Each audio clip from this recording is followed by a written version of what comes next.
Hut hut, let's party. So I typically don't get super excited, but I am for this one, my man, Mr. Jerry Ray, my guy, who is going to be pouring into my son for the next 3 years. Welcome to the Hut Hut podcast. We get a little hut hut. Little hut hut. Oh my guy, man, there's nobody I would rather pour into my son for the next few years than you. I'm super excited. The Lord works in mysterious ways. We're at Bearden now. Obviously, it was kind of did a detour to get there. It's where we were zoned, and Brody's loving it. And his favorite part about Bearden is you. So just talk to me, man. We'll talk about the police force a little bit, which I'm excited about. I know that everything in our country and around the globe with being a police officer over the last few years has been far from ideal, and things have gotten weird. Just talk about why you still love it and why you started out in the police, why you went to the academy in the first place. I think that'd be cool for people to hear from one of the good guys. Does things the right way for 20 plus years. What are you at, 26, 27? Be 26 years in September. That's awesome, man. So let's just start there, and then we'll get to high school football and Triple F and your passion for kids. But so when you're so did you go to college? I did. I graduated from West High School here in Knoxville in '89, and I went to Carson Newman. Was there for 2 years.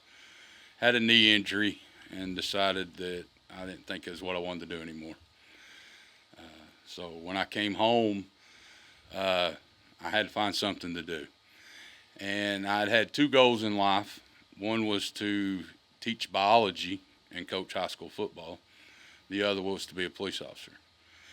Obviously, I didn't finish school, so I started the journey to try to get hired. Back then, it was really hard to get hired. So I spent about 5 years working in a scrapyard. Hustle, bustle, running the torch, cutting up metal all day, and trying to get on with in law enforcement, KPD, and just never could. Finally, I decided to try to go with the county, and it happened. It took about 6-7 months of the process, and I finally got hired September of 1997. I had the goals that I wanted to be a patrolman and be a canine handler. When you go to work for the sheriff's office, you start out in corrections. So I spent almost 5 years in corrections before I finally got my shot to go to the police academy. When that day came, it was like, God, it was like getting drafted, I would think, because it was hard work for so many years to get there, So when I finally got there, got to go to the academy, it wasn't but a couple of months. I was on the streets. It happened fast once it got there. Had the goal set that I want to be a canine handler, Worked 5 years on the streets before I finally got to go through an interview process to get a canine, and that dream came true. So I did 10 years on the streets with a narcotics dog. He was technically what we call a service dog. He was certified narcotics, apprehension, tracking, everything that we do besides searching for like bombs. That's a totally different animal there. Yep. So I did that, had him for, like I said, 10 years. And then once they retired him, I went back to patrol and decided that it was time to try to start getting promoted. There was opportunities I feel during that time frame that I could have got promoted, but I wanted to fulfill the obligation of the dog. Once, when I went through the interview process to get that dog, it was a 7 to 10 year commitment of your career, and that they bring that up to you, and I was dead on with it. I was like, let's go, because that's what I want. So once he did retire, I thought, well, now it's time. So I went back to the streets, worked the streets without him, which was really weird after 10 years of having that partner in that car with you, and worked there. And I had been coaching ball for many years. Right after I got home from Carson Newman, I started coaching youth football. The passion for the game and stuff, I just couldn't stay away from it. So once the dog retired and I'm back on the streets, for about a year, I was really wanting to coach at a higher level. I'd coached 8th grade football for many, many years. Had coached with Josh Jones at Fulton for many years. And I was wanting to go to the high school level if I could ever get an opportunity. And I knew I had to have a different schedule. So I asked to be transferred into our school division because it's a Monday through Friday, 7 a.m. to 4 p.m. job. And after a few months, I finally got the phone call, hey, we're going to move you over to schools if that's what you want to do. So I made that move, and from there I've been promoted to sergeant within the school division now. And things are going great. Loving it. You love it? Oh, I love it. It gets in your blood. Law enforcement, it's got to be something that you love to do. With everything that you see and everything that goes on in the world, you have to love it to do it. You got to want to help people, because you're not going to get rich doing it. That's a fact. But it's just something that's in you that you want to help people and you want to do the right thing. I love it, and that's what I have told folks so often is I don't care what line of work you're in, there's bad apples. The people that dedicate their whole lives to keeping us safe, let's really, really empower the good guys, man. And I know you're one of the good guys, and that fires me up. So the school division, I'm assuming it's not as climactic as jerking a dog out. You had a German Shepherd? I did have one. Yeah. I did. And so is that normal for canine officer, canine, what'd you call it? Canine Handlers. Handlers. Yeah. Is it normal for that dog to only be with one person? Yes. Yeah. Yes. There is times that things occur, things happen where officers might promote earlier and the dogs still have time left and they might retrain the dog with somebody else. But pretty much the dog knows what he's doing. Yeah. So you have to bring the handler in. He has they have to adjust and get used to each other, and then you have to train the handler. Yeah. Because he's probably going to slow the dog down. Did you have him since he was a pup? He was 13 months when I got him. That's cool. So for all the folks that don't understand that world or that life, does he live in your house? Do you have a place outside for him? Do you drop him off at the police hotel every night for all the other canines? How does it work? Okay. You have a kennel at your house.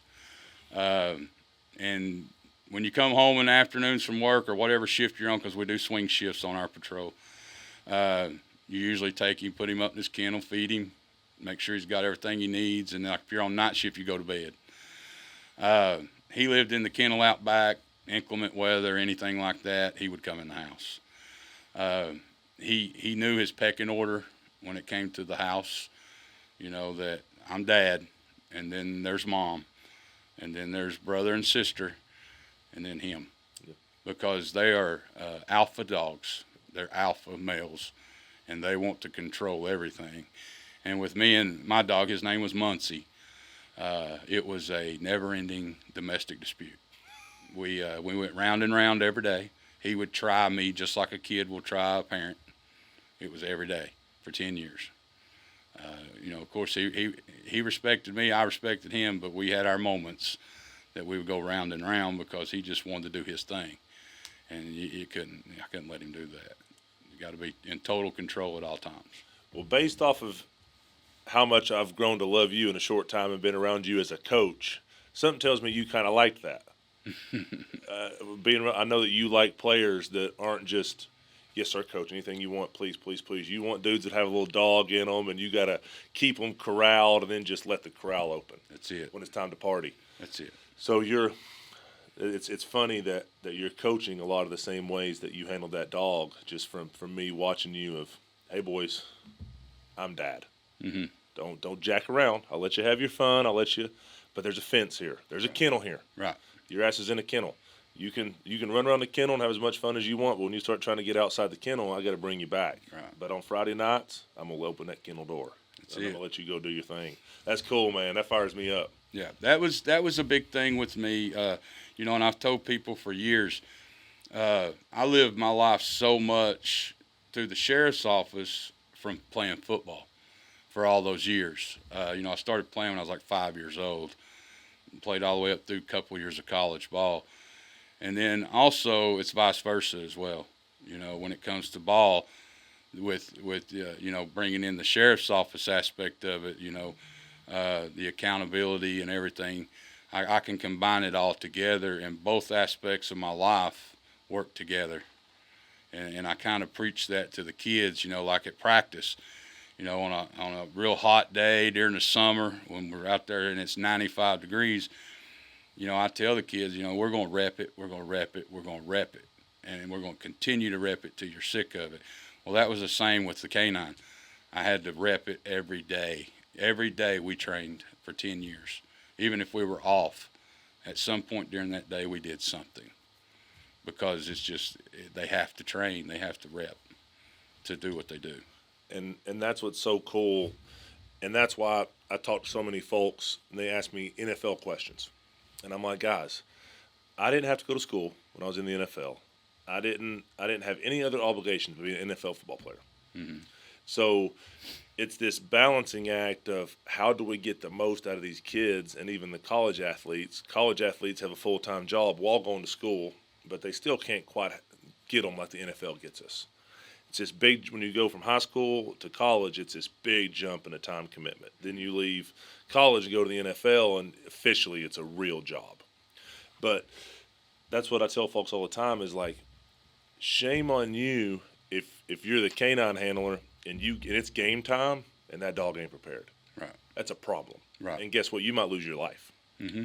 Whereas football, you never lose your life. That's why the military and police force, although it's very comparable with the brotherhood and the responsibility and the pre-planning and the pre-game action that takes place, so when game time comes, you're prepared. It's so similar, but I've never liked the comparison because I've never lost a buddy ever in my life. Not on a football field anyways. Thank God. The Buffalo Bills almost did this year, for God's sakes. Thank God DeMar's okay. It's crazy. But outside of the DeMar Hamlin situation, nobody in our game really over the last decade has truly had to watch a brother go through something like that. So, but it's so similar, and you're right, man. It's like, guys, I want to make your life so miserable during the week that games are the easy part. Right. If games are the hard part, then I'm failing as your coach. Right. Is that the way you feel? Yes, that's exactly how I feel, and it's funny you say that. Is I have a saying, every day before practice when they're in there getting dressed, I always go in the locker room. That's just my thing. I like to go in there, kind of cut up with them a little bit, and then right before we go out, I tell them it's time to go to work. It's time to go to work. And then on Friday night before we hit that field, we're cashing our check. Yep. It's payday. Here we go.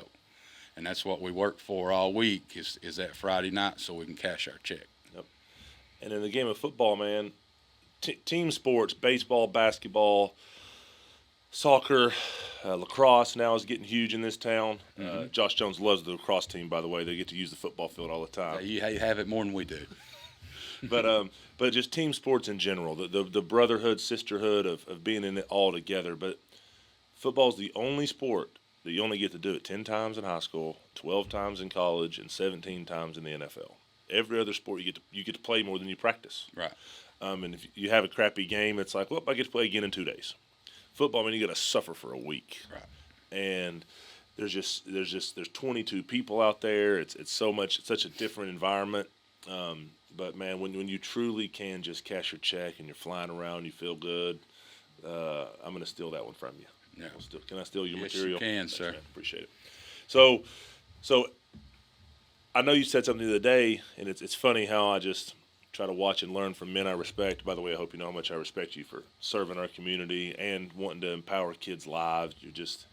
You're what it's all about, man. I appreciate that. But you said the other day that one of your guys kind of was considering Carson Newman and then didn't, and we won't use his name. Right. And then you told him, hey, you're making a mistake. Like, at least go try it so you never look back and regret it. Right. And that obviously comes from personal experience. You did your 2 years, got banged up, so now you had no regrets. You could look back and say, man, I went all in. Is that fair? Or? It is to a point, but I'm 52 years old now, and there's not a day goes by that I wish I hadn't stayed and finished it.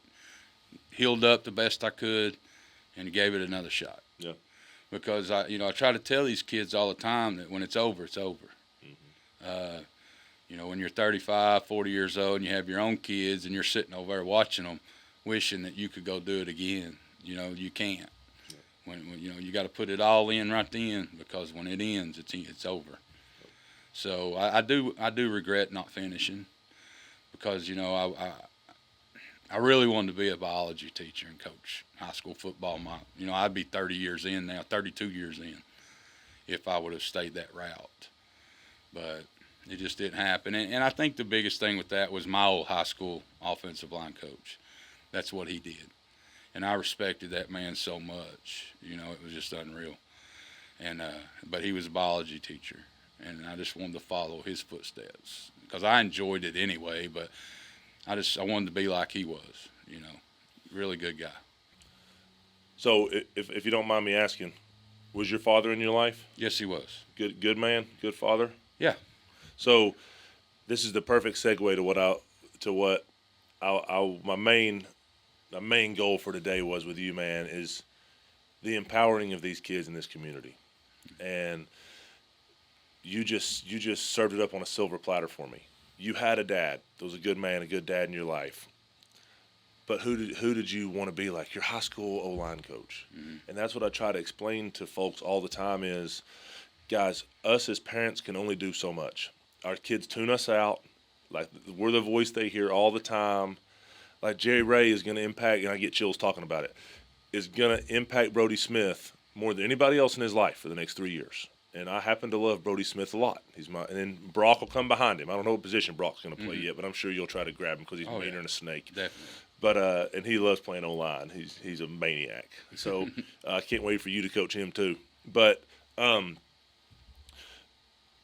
important is it to you to just know that, man, you wanted to be just like that guy, and now you're in that same role with these kids looking up to you, and just honestly the pressure of they're gonna be an image of you in some kind of way, as a husband, as a father, as a leader, as a business owner, as a dentist, as a pro football player, whatever. They're going to have qualities of Jerry Ray, Coach Jerry, in their life forever. How much does that excite you? Do you enjoy the pressure? Do you love it? Did it all come from that biology teacher, man, that you loved and looked up to? Like, it fires me up, man, because I want to win a state championship at Bearden. I'm like the mascot. I don't really coach anybody. I just hang out, and you guys are nice enough to let me hang around. But I would love for Brody Smith to win a state championship. I'd love for Brock Smith to win a state championship. I'd love for all our seniors to win one. Mm-hmm. Don't get me wrong. I hate losing. But by God, it's high school football, and I want every man that's around my kid to empower him to be a better husband and father and Christian and leader one day. You know what? Does that make? Yes, sir. So how much does that come into your mind just with the experience you had of you literally wanted the life of a man that coached you because you just looked at him and looked up to him? So have you taken that now to the way you coach? Yeah. I coach a lot the way I was coached. And yes, I was coached, in the 70s and 80s, which kids are a little different now. Football's way different now. Back then we lined up in I formation and we're coming downhill and we're running it right there. Stop us if you can, Now everything's all spread out and you're slinging the ball all over the field, But I guess, like I said, the coaches that I had coming up, especially my old O-line coach, I just want to do things the way they did it because they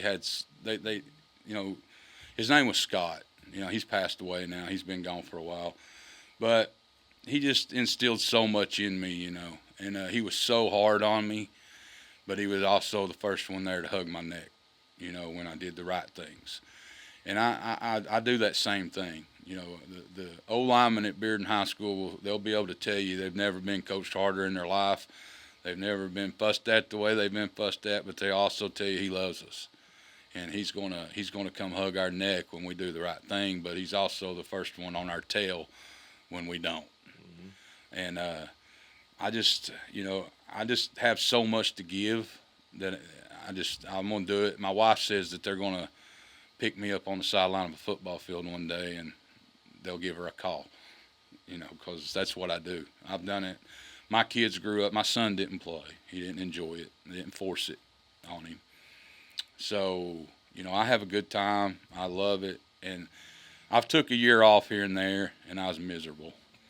So, with Coach Jones giving me the opportunity to finally coach some high school football, it's a dream come true. You know, I never want to leave. I want to be down there all the time.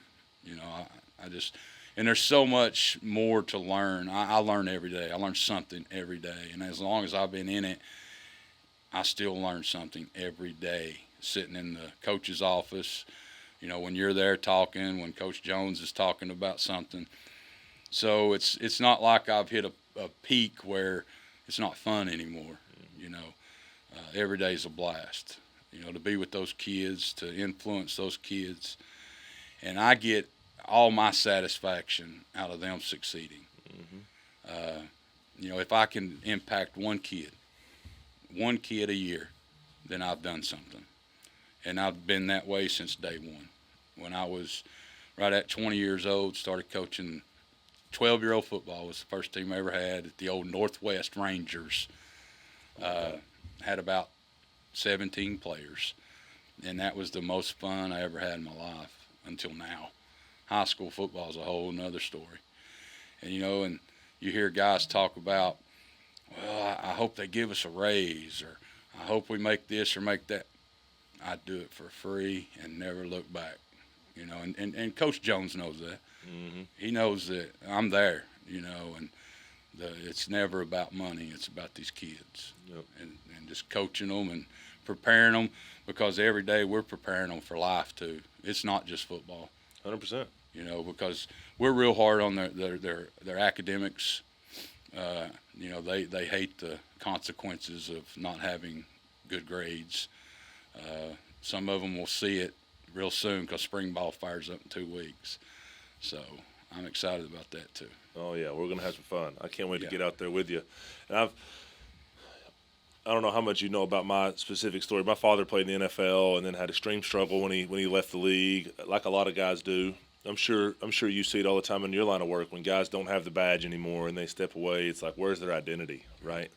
And military members, athletes, police officers, you know, just high intense environments where you have partners and people relying on you, and just the accountability to each other, and all of a sudden you lose that. So my father struggled really bad and died in his 40s, and it was just rough. But I told my wife all the time, like, and I got to watch my dad's demise. So it was literally I got to watch the playbook of what not to do, and he was an awesome guy, man. Sober Daryl Smith was the best. He was awesome. You'd love him. He'd be right down there with us coaching. Yeah. He'd be cussing Brody with me and you. You know, he was awesome. But, you know, I always told my wife, football player is what I did. It's not who I am. Like, I don't want anything about football on my headstone. But I'm a little full of crap. Yeah. So it's like, I can't live without it, man. And it's I could if I was forced to. I'll do whatever I had to do to take care of my family. If I got to go to Merrill Lynch, put on a tie every day, or whatever, I'm pretty passionate about making sure my family's taken care of, as most men should be. But man, if I can be around ball, I'm going to be the best version of myself. Kind of like you said, you're miserable when I'm over there with you guys, just cutting up. Talked to Josh last night. I think he thinks I'm crazy, to be honest. But being around these tight ends and stuff has been fun, man. Ball is fun, and there's no better preparer for life than the adversity of what sports is. Right. Nothing's ever going to be perfect. There's 11 people. Somebody's going to screw up every play. Yeah. The thing that sucks for you is you have 5 of them. So there's a high likelihood there's a bigger likelihood that a guy in your room's going to screw up than any other coach. Right. And that's why I told the O-line the other day, I said, I remember if it was just a couple of them at my house or what, but I said, listen, boys, I said, I'll burn the world down for you. I said, I'll fight Josh, I'll fight Ab, I'll fight whoever. Not literally fight. Right, I understand. But I'll have your back, because we're going to take the bullets when we don't deserve them, but that's being O-line. No one cares about you. Your name's not going in the newspaper, just like you told them the other day. Your name ain't going in the paper. Right. It's the most thankless job in the world. It's like all those folks in the military overseas. Ain't nobody printing their clippings in the newspaper. They're too busy worried about Lamar Jackson's contract instead of the people risking their lives for our country right now. Yeah. So that's the O-line. And I'm not that I'm really going to fight Josh. I would never do that. That's my guy. But I'll burn the world down for the O-line right beside you. Yeah. But by God, when you all screw it up, I'm going to kill every one of you. I feel the same way. And I do preach that to those kids, you know, that, you know, if you play offensive line, it's because you love football. Yep. Because you're not getting all the glory. It's not coming. You know, the only guy that's ever going to give you glory is your O-line coach, sometimes your head coach, and the guy that's carrying the ball behind you or the quarterback that you're protecting. Every blue moon, and that's rare. But you just got to love the game. To play offensive line, you got to love the game. And, we have kids, well, I want to be a D lineman. I don't want to play O-line. I don't like O-line. That's because you hadn't played it, son. And you hadn't played it the right way because you can seek them out. It's very fun. And you can play as physical as you want to be. Yep. So. And you can be an independent contractor and play on the D-line. Like defensive ends, you can kind of be your own man, your own brand. So guys that want the fame and glory and all that, defensive end's probably a better place for them than offensive tackle. Right. But there's no position on the field that you truly have to be a fine-tuned machine and an orchestra like the O-line. Right. So police officers, military members, folks that are wired to serve and protect, those are your O-linemen. Mm-hmm. They serve and protect, man. That's all they do. They're serving everyone on the team every game to get no glory. Right. And obviously when you get to the NFL one day, you get paid really well to be an O-lineman. Yes, you do. But until that point, it's thankless. That's it. And it's just wild that me and you cross paths, man. Yeah. I love it. I'm excited. We'll Triple F bus is I'll rent it to you for free. Okay. And we'll take these boys. We'll have a good time. We'll party with them, and we're gonna have a lot of fun this year, man. And I'm just here to support you. Yeah, I love it. I appreciate that. It's gonna be fun. Well, talk to me about Triple F. What do you think about this place? I try to close every time to give us a little love. First off, this is the first thing I ask everybody. Tell me what I suck at. Tell me what I'm failing at, please. Give me something. I haven't seen anything. All right. Well, you've got to promise me that you'll cuss me like you do the players if I screw something up. Well, I think you've been around enough to know I'll yell. I'll hoot and holler.